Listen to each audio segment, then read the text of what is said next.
yourself beyond boundaries.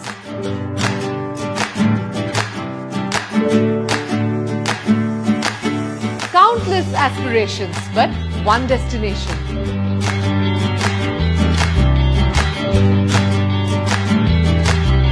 এডুকেশনের হাল হকিকত জানতে আমি দেবী আসছি নিউজ 18 বাংলায় এসএনইউ এডু টাইম নিয়ে।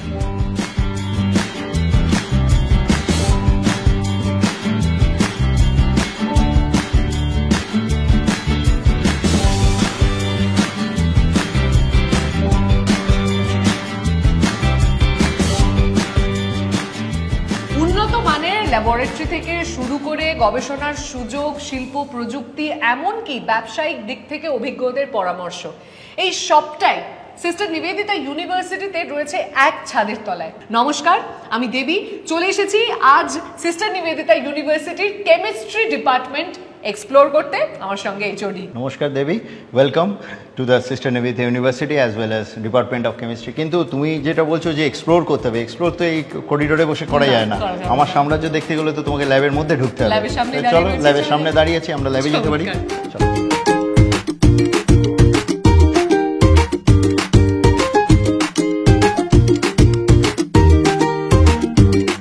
এবারে আমরা একেবারেই কারিকুলাম নিয়ে কথা বলতে চলেছি স্যার, এবং সেক্ষেত্রে আপনার কাছে প্রথমেই আমি যেটা জানতে চাইবো সেটা হচ্ছে যে আজকালকার দিনে পড়াশোনার পুরো ধাঁচটাই বদলে গেছে।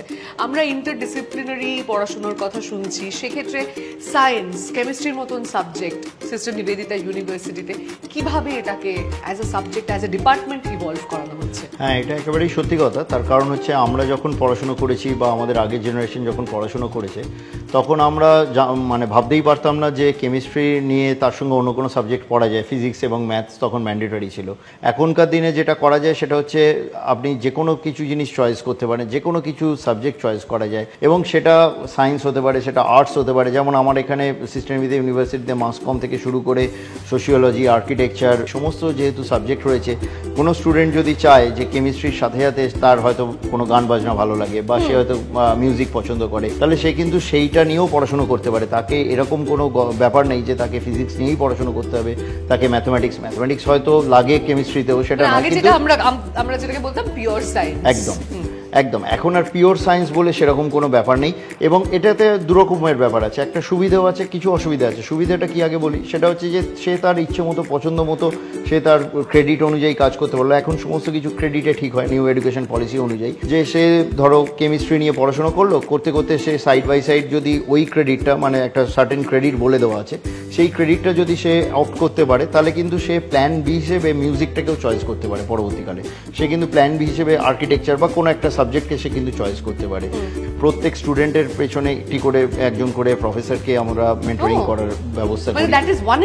একদম 1:1 এতে মেন্টরিং করা, সেই যত স্টুডেন্টই থাকুক সেখানে আমরা ওইভাবে ব্যবস্থা করি। বা হয়তো দেখা গেল একজন ফ্যাকাল্টি তো আর স্টুডেন্টের মতো অতটা নেই, সেই ক্ষেত্রে হয়তো একজন ফ্যাকাল্টি হয়তো 6 জন স্টুডেন্টকে মেন্টরিং করছেন, কিন্তু সেই স্টুডেন্টের কাছে কিন্তু সেই ফ্যাকাল্টিটা 1:1 রইল। তো সেইটা একটা বড় সুবিধে। তার কারণ হচ্ছে যে সবকিছু ধরুন হেড অফ দ্য ডিপার্টমেন্টের কাছে তাদের বলার প্রয়োজন লাগলো না, সে ওই ফ্যাকাল্টির কাছে গিয়ে তার সমস্ত কিছু বললো, সেখান থেকে যদি না হলো তখন তারা আমার কাছে এলো বা আমি তখন সেগুলো সলভ করার চেষ্টা করলাম। তো এই যে একটা গ্রুপ মেন্টরিং, এই যে একটা গ্রুমিং, এই ব্যাপারটা কিন্তু সিস্টার নিবেদিতা ইউনিভার্সিটিতে খুব কাজ করে, ভেরি অ্যাডভান্সড। এবার যেটা জানতে ইচ্ছে করছে যে ঠিক আছে, অপশনস তো অনেক বেশি রয়েছে এবং সেক্ষেত্রে নিজের পছন্দ মতন সাবজেক্ট পারসিউ করা কেমিস্ট্রির পাশাপাশি সেটার সুযোগ রয়েছে, কিন্তু কতজন স্টুডেন্ট প্রথাগতভাবে আমরা এতদিন ধরে যা ভেবে এসেছি যে পিওর সায়েন্স, যেটা একটু আগে আলোচনা করছিলাম, যে ম্যাথমেটিক্স, ফিজিক্স অ্যান্ড কেমিস্ট্রি, সেটা বাদ দিয়ে নতুন ধরনের কোনো সাবজেক্ট, সেক্ষেত্রে রেশিওটা কি? সেটা কিন্তু এখনকার দিনে কোনো সমস্যা হচ্ছে না। কারণ সমস্যাটা তৈরি হয় হচ্ছে ধরুন তাদের বাবা মা যদি সেই ধরনের চিন্তাভাবনাটা তার মধ্যে মানে বসিয়ে দেন যে আমরা তো পড়ে এসেছি এইরকমভাবে, তোমরাও পড়ো। কিন্তু আমি দেখেছি এখনকার বাবা মারাও খুব অ্যাডভান্স, তারাও কিন্তু এই ধরনের কাজগুলো করেন না। অভিভাবকরাও বলেন যে এসে যে স্যার ওরা কি নিলে বেটার হবে, বা স্টুডেন্টরাও এখন খুব ওয়াকিবল, তাদের হোয়াটসঅ্যাপ গ্রুপ আছে, তাদের নিজস্ব একটা জগৎ আছে, সেই জগৎ থেকে তারা আমি দেখেছি অনেকটা গ্রুমড হয়ে আসে এখনকার স্টুডেন্টরা। তো তারা এসে আমাকে, যেমন প্রথমেই একটি স্টুডেন্ট এসে সেদিনকে বললো যে স্যার সিলেবাসটা একটু যদি আমাদের প্রোভাইড করায়। মানে এটা সত্যি বলছি যে এটা আমার কাছে খুব ভালো লাগলো যে স্টুডেন্টটা নতুন জয়েন করে এসে আমার কাছে সিলেবাস চাইছে, তার মানে কি সে ওয়াকিবহাল হতে চায় যে সে কি পড়বে। তো সেই যে ব্যাপারটা, এই ব্যাপারটা কিন্তু খুব দারুণ ব্যাপার একটা, যে তারা নিজেরাই চাইছে যে আমরা তাহলে আমাকে এসে জিজ্ঞেস করছে যে স্যার আমাদের বাস্কেটে কি কি আমরা নন মেজর নিতে পারি, এটাকে নন মেজর বলা হয়। তো নন মেজর আমরা কেমিস্ট্রি ছাড়া আর কি কি নেব, আমাদের যদি একটু বলেন, একটু গাইড করেন। তো তখন আমরা সেই গাইডেন্সগুলো দিলাম। তো আমি দেখেছি যে এটা কিন্তু এরা খুব মানে আনন্দ করেই এই জিনিসটাকে ওরা অ্যাকসেপ্ট করছে। বরঞ্চ ওদের কাছে এটা ভালো লাগা যে কেমিস্ট্রি শুনলেই তো একটা লোকের মনে হয় যে সবসময় যে কেমিস্ট্রি মানেই হচ্ছে প্রচুর রিয়াকশানস করতে হবে, প্রচুর রাসায়নিক পরিবর্তন, প্রচুর ল্যাব ওয়ার্ক, এইগুলো করতে হবে। কিন্তু আমরা দেখেছি যে সঠিক মেন্টারিং করলে অনেক স্টুডেন্টই আসে। এটা তো ঠিক কথাই যে সব স্টুডেন্টের তো ভালো নাও লাগতে পারে প্রথম দিকে, কিন্তু অনেক স্টুডেন্টকেই আমরা দেখেছি যে এই প্রপার মেন্টারিং করলে তারা কিন্তু তাদের এই ভালো লাগাটা তৈরি করে ফেলে। এবং তখন যখন এসে তারা দেখে যে না, তাই তো শুধু তো রাসায়নিক পরিবর্তন, এই যে কেমিক্যাল রিয়াকশানস, এগুলো নিয়ে শুধু পড়াশুনো করতে হচ্ছে না, তখন তারা ভাবে যে না, ইট ইজ গুড, তো আমরা এইগুলোকে কাজ করি। এছাড়াও তো আমরা নানান রকমের কেমিস্ট্রি সংক্রান্ত প্রচুর ইভেন্ট করি, প্রচুর রকমের আমরা সেমিনার করি, তখন তারা অনেক বেশি এইটার সঙ্গে কেমিস্ট্রি অলিম্পিয়াড এই ধরনের একটা ইভেন্ট, সেটা ছাত্রছাত্রীদেরকে কতটা উৎসাহ দেয়? হ্যাঁ, এটা আমরা গত বছর থেকে চালু করেছি কেমিস্ট্রি অলিম্পিয়াড। এটাকে মানে আমরা যেটা করে থাকি, এটা দুটো গ্রুপে তৈরি করা হয়। একটা হচ্ছে যে স্কুল স্টুডেন্টদের নিয়ে, আর একটা হচ্ছে কলেজ স্টুডেন্টদের নিয়ে। তো স্কুল স্টুডেন্ট এবং কলেজ স্টুডেন্টরা এটা দুদিনের পুরো প্রোগ্রাম হয়, ব্যাক টু ব্যাক দুদিনের প্রোগ্রাম। প্রথম দিন ওরা আসে, এসে একটা টপিক ওরা চুজ করে, সেই টপিকের ওপরে, সেই টপিকটা ধরুন এরম হতে পারে যে ওয়েস্ট ম্যানেজমেন্টকে কীভাবে তুমি হ্যান্ডেল করবে। So they have to decide a new avenue, new novel idea. সেই আইডিয়াটার ওপর বেস করে ওরা 1.5 দিন সময় পায়, তার মধ্যে ওরা ভাবনা চিন্তা করলো, করে তারপরে ওরা ওইটাকে একটা পাওয়ার পয়েন্ট প্রেজেন্টেশন তৈরি করলো, জুরি মেম্বারদের সামনে ওটাকে প্রেজেন্ট করতে হয়, করলে তারপরে সেটা অ্যাওয়ার্ডের দিকে যায়। এবং এর সঙ্গে আমাদের সঙ্গে সহায়তা করেছে হচ্ছে ইন্ডিয়ান কেমিক্যাল কাউন্সিল, আমাদের সঙ্গে আছে এই পুরো প্রোগ্রামটাতে, আমাদেরকে সাপোর্ট করেন। এটা আমরা যে কোনো ক্যাম্পাস বা যে কোনো জায়গায় ইন্টারভিউ নিতে গেলে পরে বা সবকিছু নিয়ে আমরা জানতে চাই প্লেসমেন্টের ব্যাপারে, কিন্তু আমি আপনাকে অন্য একটা কথা জিজ্ঞাসা করতে চাই। ক্যাম্পাস প্লেসমেন্ট বহু যুগ ধরে চলে আসছে, কিন্তু এন্টারপ্রেনিউরিয়াল মাইন্ডসেট, সেটার দিকে ছাত্রছাত্রীদেরকে এসএনইউ কিভাবে উদ্বুদ্ধ করছে? হ্যাঁ, এটাও একটা বড় দিক এখনকার। এটা সত্যি কথা যে শুধু প্লেসমেন্ট দিয়ে এখন হচ্ছে না, এখন এন্টারপ্রেনিউরশিপ একটা বড় জায়গা হয়েছে। এবং আমি নিজেও ইনস্টিটিউশন ইনোভেশন কাউন্সিলের কনভেনার, তো এখন আমার ওপরেও সেই দায়িত্ব রয়েছে যে টোটাল ইউনিভার্সিটির সমস্ত দিকগুলোকে, এই পার্টিকুলার এই দিকগুলোকে দেখার। তো সেই জায়গাটাতে আমি যেটা স্টুডেন্টদের দেখি, নট অনলি কেমিস্ট্রি, এটা ক্ষেত্রে আমার সমস্ত ডিপার্টমেন্টই আমার কাছে সমান।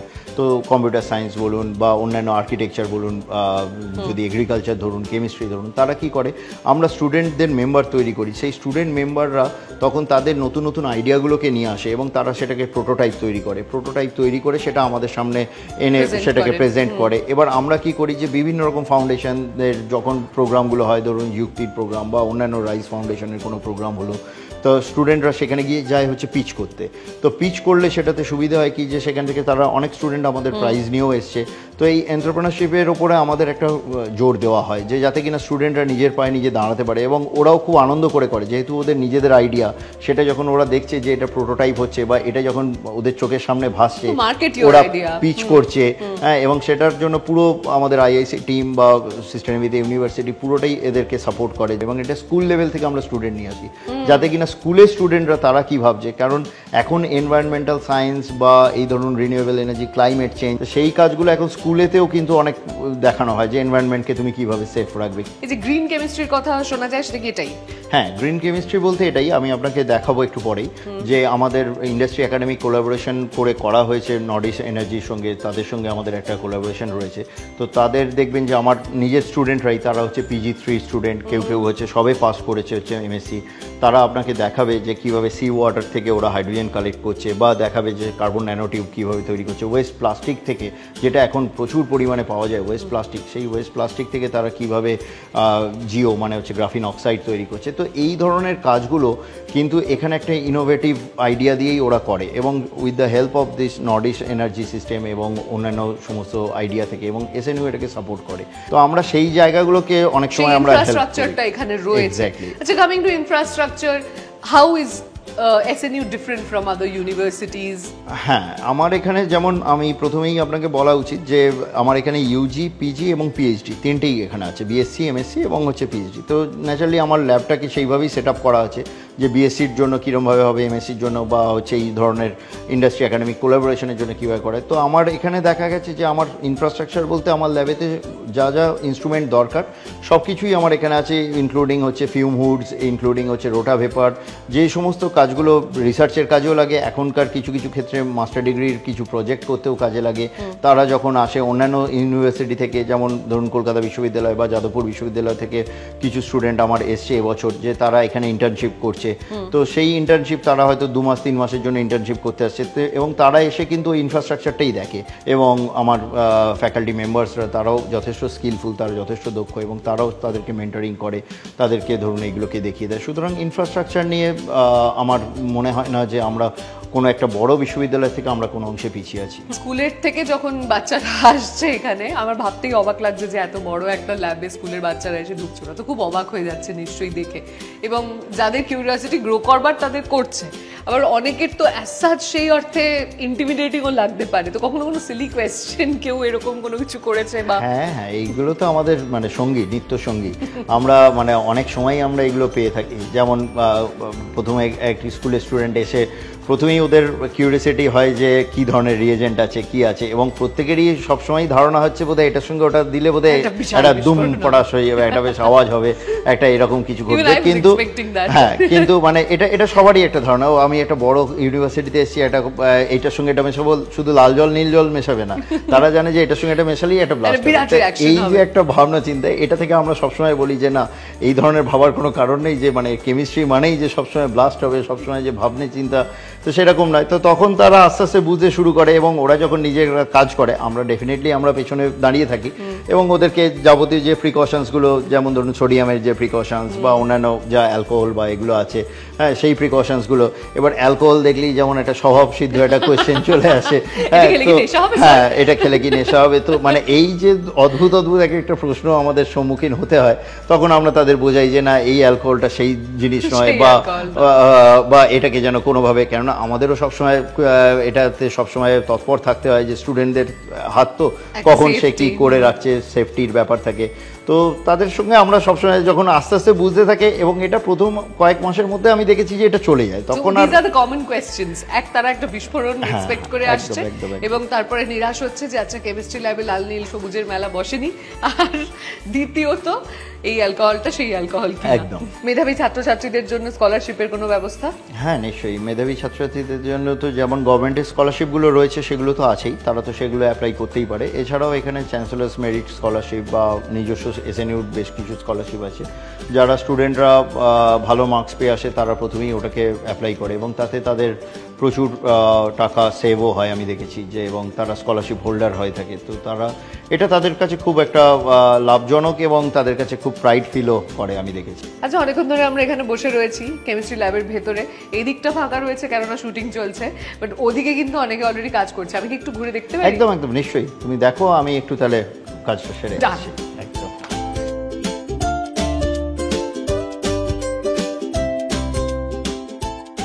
নয়না, কি করছি আমরা এখানে? এখানে আমরা এটা মেইনলি সিএনটি বেসড একটা ন্যানো স্পঞ্জ। সিএনটি বেসড মানে like using CNT we have made it. আচ্ছা, সো এই ন্যানো স্পঞ্জটা আমরা মেইনলি ইউজ করি লাইক ওয়াটার থেকে অয়েলকে রিমুভ করার জন্য, ক্লিন ওয়াটার পাওয়ার জন্য, পোর্টেবল ক্লিন ওয়াটার। এইটা ইউজ করে আমরা এই ওয়াটার স্যাম্পলটা, এখানে ক্লিন ওয়াটার স্যাম্পল পাই। এই ওয়াটার স্যাম্পলটা পাওয়ার পরে আমরা এই ওয়াটারের স্যাম্পলের টিডিএস, টোটাল ডিজলভ সলিড, আমরা চেক করতে পারি। ফর দ্যাট আমরা buy clean water you mean drinking water? Not necessary drinking water, we can get the potable water. Acha, potable water. And this is one graphene based conductive ink. এটা use করতে পারি আমরা paper ব্যাটারিতে। তো paper ব্যাটারিতে as a cathode we can coat this ink on a paper, normal paper, cellulose paper, and use it as a cathode in a battery. Also, তুমি এর আগে পড়াশোনা করেছো কোথায়? তুমি এখন তো রিসার্চ করছো এখানে। আমি এখানে মাস্টার্স করছি। মাস্টার্স করছো? আচ্ছা, পার্সুইং মাস্টার্স। এন্ড আমার 3rd সেমিস্টারে আমি নডিস এনার্জি সিস্টেমে ইন্টার্নশিপের জন্য অফার পাই। আফটার দ্যাট আমি এখানে ফুল টাইম হিসেবে জয়েন করি বেসড অন মাই পারফরম্যান্স। বলতে বলতে স্যারও চলে এসেছেন, doctor Rajdeep De, chemistry head of the department. নমস্কার স্যার। নমস্কার। কেমন আছেন? ভালো। আপনারা? আমি আপনার স্টুডেন্টের কাছ থেকে সব ধরনের জিনিসপত্র কিছু বুঝতে পারছি না, অনেক কিছু বোঝার চেষ্টা করছি। এখন বুঝতে পেরেছি যে এইটুকু যেটা ক্লিন ওয়াটারের জন্য কাজে লাগে, which is potable water but not drinkable, আর এটা লাইট রেডিয়েশন অবজর্ব করে। So by light radiation what do we mean? Like sunlight, which light? Any light? Any kind of light. Basically ও এখানে যেটা করছে সেটা হচ্ছে ন্যানো কার্বনগুলো তৈরি করছে। আমাদের মেন অবজেক্টিভ হচ্ছে যে ওয়েস্ট ম্যানেজমেন্ট, মানে ওয়েস্ট ম্যাটেরিয়াল থেকে কি করে আমরা সেগুলোকে সাস্টেনেবল এবং সেগুলোকে কার্যকারী ম্যাটেরিয়াল আপসাইকেল করতে পারি, যেটা এখনকার মানে যুগের সবথেকে বড় একটা চ্যালেঞ্জ। একদম সেই চ্যালেঞ্জটাকে আমরা ওভারকাম করার এখানে চেষ্টা করছি। তার জন্য আমরা যেমন আপনি এর পরে দেখবেন যে সি ওয়াটার মাইনিংও হচ্ছে, মানে সি ওয়াটার থেকে কি করে হাইড্রোজেন তৈরি করছে। ওরা যেমন ওয়েস্ট প্লাস্টিককে নিয়ে আসছে, ওয়েস্ট প্লাস্টিককে নিয়ে কিভাবে জিও তৈরি করছে, মানে গ্রাফিন অক্সাইড করাচ্ছে। এবং গ্রাফিন অক্সাইড এখনকার দিনে মানে হিউজ একটা রেভলিউশন। গ্রাফিন অক্সাইড ব্যবহার করা হয় রঙেতে, কখনো কনস্ট্রাকশন মেটেরিয়াল, কখনো যেমন ও এটাতে করেছে হচ্ছে দেখা যাচ্ছে যে এখানে একটা স্পঞ্জ আছে, এই স্পঞ্জের মধ্যে দেওয়া হচ্ছে, তাতে কি হচ্ছে স্পিলেজ অফ ওয়াটার, যে ধরুন ওয়াটারের মধ্যে যে প্রচুর পরিমাণের এই যে ওয়াটার অয়েল ড্রপলেট রয়েছে বা অনেক কিছু যে কাঁচরা মেটেরিয়াল যেগুলো আমরা বলে থাকি, ইন্ডাস্ট্রি কাঁচরা যেগুলো বলে থাকি, সেই মেটেরিয়ালগুলোকে এখানে এইটা দিলেই দেখা যাচ্ছে যে সেগুলোকে ও সঙ্গে সোক করে নিচ্ছে। সো ইন্ডাস্ট্রিয়াল ওয়েস্টও পুরোটা অবজর্ভ করে এই জিনিসটা হচ্ছে আমাদের অবজেক্টিভ। তো আমাদের মেন কাজ হচ্ছে এখানে এসএনইউ ল্যাবেতে আমরা সেই ইনফ্রাস্ট্রাকচারটা দিতে পেরেছি ওকে। তো সেই ইনফ্রাস্ট্রাকচারটা নিয়ে ও এসএনইউ ল্যাবেতে কাজগুলো শুরু করেছে। এবং এটা করতে গেলে ওর যেটা প্রয়োজন হচ্ছে যে মেনলি ওর এমএসসির কিছু নলেজ দরকার। আর ওরা বেসড অন ইন্টারভিউই এখানে চান্স পেয়েছে, কিন্তু তারপরেও দেখা গেছে যে ওর কাজের পারফরমেন্স বা এর অনুযায়ী ওরা এখান থেকে আস্তে আস্তে অ্যাবজর্ব হয়ে যায় এবং ওরা তারপরে অন্যান্য জায়গায় এছাড়াও আমাদের প্লেসমেন্ট হয়ে যায়। এছাড়া যেমন হলদিয়া পেট্রোকেম, টিসি লাইফ সায়েন্স, কেমবায়োটেক বা অন্যান্য কোম্পানিগুলোতেও আমাদের স্টুডেন্টরা যায়। আমার যেটা সবচেয়ে বেশি ইন্টারেস্টিং লাগলো, একটা কেমিস্ট্রি ল্যাবে আমি এখানে দাঁড়িয়ে রয়েছি, কিন্তু যে কাজটা আপনি এক্ষুনি ডিসক্রাইব করলেন স্যার, এর ব্যাপ্তি অনেকটা বড়। মানে আমরা তো বিশ্ব জুড়ে বিভিন্ন জায়গায় শুধু দূষণ ছড়িয়েই চলেছি, ইন্ডাস্ট্রিয়াল ওয়েস্ট পর্যন্ত জানি, তারপরের উপায়টা আমরা আর জানি না যে কি করে সেই জলকে আবারও ব্যবহারযোগ্য করা যায়। সেই কাজটা যারা করছেন সেটা সত্যি খুব ইম্পর্টেন্ট। একদম। এখানে যে প্রজেক্টটা দেখা যাচ্ছে এটা হচ্ছে একটা সি ওয়াটার মাইনিং হচ্ছে, যে সি ওয়াটারটাকে আমরা কালেক্ট করছি। আমরা এখন জানি যে সি ওয়াটার প্লেন্টি অ্যাবান্ডেন্সিটি, মানে প্রচুর পরিমাণে পাওয়া যায়। এটা ডাইরেক্ট সি ওয়াটার ইউজ করা হচ্ছে, মানে ডিস্যালিনেট করা হয়নি? না না না, একদম ডাইরেক্ট সি ওয়াটার। আমরা এই কাছাকাছি সমুদ্র যেমন ধরুন দীঘা থেকে হোক বা বালাসর থেকে হোক, মন্দারমণি থেকে হোক, আমরা সি ওয়াটার কালেক্ট করে নিয়ে এসে এটা একদম ডাইরেক্ট সি ওয়াটারটা থেকেই আমরা ইউজ করছি। কেননা যেহেতু সি ওয়াটারটা আমাদের অ্যাবান্ডেন্সিটি প্রচুর, মানে প্রচুর পরিমাণে আমরা পেতে পারি, তো why not we are using that sea water. তো এই একদম টু কালেক্ট দ্য হাইড্রোজেন। এবং এই সি ওয়াটারটা থেকে আমরা যে হাইড্রোজেনটা পাচ্ছি সেটাকে এবার কালেক্ট করা হবে। এখানে একটা ময়েশ্চার সেন্সার করে রাখা হয়েছে, আর এই বাকি জিনিসগুলোকে তৈরি করা হয়েছে আমাদের একদম কমপ্লিটলি আমাদের নিজেদের প্রসিডিওরে। এই হাইড্রোজেনটাকে এবার যেটা তৈরি হবে এটাকে আমরা একটা প্যাকেটের একটা ব্যাগের মধ্যে আমরা এটাকে কালেক্ট করে এটাকে জিসি মাস বা ক্যারেক্টারাইজ করে দেখবো যে কতটা পরিমাণের হাইড্রোজেন আমরা এখান থেকে পাচ্ছি, কালেক্ট করতে পারছি। So this is a very wonderful project of that. এই তাৎপর্যটাও একবার আমি জানতে চাইবো, মানে আমি হালকা করে জানি যে হাইড্রোজেন কালেক্ট করা সি ওয়াটার থেকে কতটা জরুরি এবং আজকালকার দিনে কেন এটার প্রচেষ্টা এত বেশি করে হচ্ছে, কারণ আদারওয়াইজ হাইড্রোজেন কালেক্ট করতে গেলে পরে মিথেন এক্সপোজ করতে হয়, তাই তো? তো এক্ষেত্রে এই হাইড্রোজেন যেটা কালেক্ট করা হচ্ছে সেটা কি কি কাজে লাগতে পারে এবং এর তাৎপর্য কি? ফার্স্ট অফ অল এটা হচ্ছে একটা বড় ফুয়েলের সাবস্টিটিউট হিসেবে কাজ করা যেতে পারে, কারণ আমরা এখন জানি যে হাইড্রোজেনকে, এছাড়া হাইড্রোজেনের প্রচুর রকমের কাজ রয়েছে। এবং আমাদের এইটা আবারও বলছি যে যেহেতু এর ব্যাপ্তিটা বিশাল, এই যে এর পাওয়া নিয়ে র মেটেরিয়াল নিয়ে আমাদের কোনো চিন্তা নেই। কিন্তু এখনকার আমাদের যেটা হয়েছে যে পেট্রোলিয়াম বা অয়েল বা গ্যাসের যে সাবস্টিটিউশনটা আমরা খুঁজে যাচ্ছি, সেটা এটার দিয়ে খানিকটা সাবস্টিটিউট, মানে আমরা যে হারে ফসিল ফিউয়েল ট্যাপ করে চলেছি সেটার একটা প্রচন্ড ইকো ফ্রেন্ডলি সাবস্টিটিউট হতে পারে এই সি ওয়াটার থেকে কালেক্টেড হাইড্রোজেন। এবং এই কাজটা এখানে যেটা করা হচ্ছে এটা আমাদের PG3 স্টুডেন্ট করছে এবং ইন্টার্নশিপে ওরা কাজ করছে। কিছু কিছু আমাদের বাইরে বেরিয়ে যাওয়া যারা অ্যালামনি তারাও এখানে যোগদান করেছে এই সমস্ত কাজগুলোতে। তো এই যে পুরো এই কাজটা আমাদের সম্পূর্ণ কাজটাই হচ্ছে যে আমাদের হচ্ছে ইকো ফ্রেন্ডলি কাজ, যেগুলো হচ্ছে ক্লাইমেট চেঞ্জকে আমরা মেনলি এফেক্ট করে ধরছি। কেন এখন ক্লাইমেটের অবস্থা যা বুঝতেই পারছেন। এই জয়েন্ট একাডেমিক কোলাবোরেশনটা হওয়াতে আমাদের সুবিধা হচ্ছে কি এসএনইউ ল্যাবটাকে আমরা ইউজ করতে পারছি, আর ওদের যে এক্সপার্টাইজ বা আমাদের যে এক্সপার্টাইজগুলো আমরা ইউজ করছি সেই এক্সপার্টাইজগুলো জয়েন্টলি আমরা তৈরি করছি। একদম উইন উইন কোলাবোরেশন, একদম যেটা আমাদের একাডেমিক রিসার্চ কোলাবোরেশন ডাইরেকশনে হয়ে থাকে। আমার মতন আর্টসের স্টুডেন্টের কাছে আসলে কেমিস্ট্রি ল্যাব ভাবলেই আমরা চিন্তা করি যে একটা প্রচন্ড রং বেরঙের নানান ধরনের সলিউশন রয়েছে, সেখান থেকে কোনোটার থেকে ধোঁয়া বেরোচ্ছে, একটার সঙ্গে আর একটা মিশিয়ে দিলে পরে কিছু বাবলস বেরোচ্ছে, কিন্তু আজ এখানে এসে যেটা দেখলাম সেটা কিন্তু একেবারেই তা নয়। সবচেয়ে ভালো লাগছে সিস্টার নিবেদিতা ইউনিভার্সিটির কেমিস্ট্রি ল্যাবে আমরা যে ফিউচারিস্টিক চিন্তা ভাবনাগুলোর কথা বলি সেগুলো কিন্তু আর চিন্তা ভাবনা বা কথাবার্তার স্তরে নেই, সেগুলো নিয়ে অলরেডি অ্যাকশন শুরু হয়ে গেছে। এবং এই অ্যাকশনস আর ইনসাইটস দুটোই যার কাছ থেকে পেলাম সেই ডক্টর রাজদীপ দে, তাকে আরও একবার আমি ধন্যবাদ জানাবো। Associate professor, head of the department of chemistry, sister Nivedita ইউনিভার্সিটিতে। আজকের মতো এই পর্যন্তই। কেমিস্ট্রি ল্যাব থেকে বিদায় নিচ্ছি। এর পরের পর্বে সিস্টার নিবেদিতা ইউনিভার্সিটির অন্য একটা ডিপার্টমেন্টে দেখা হচ্ছে। আমি দেবী থাকছি, আপনিও থাকবেন।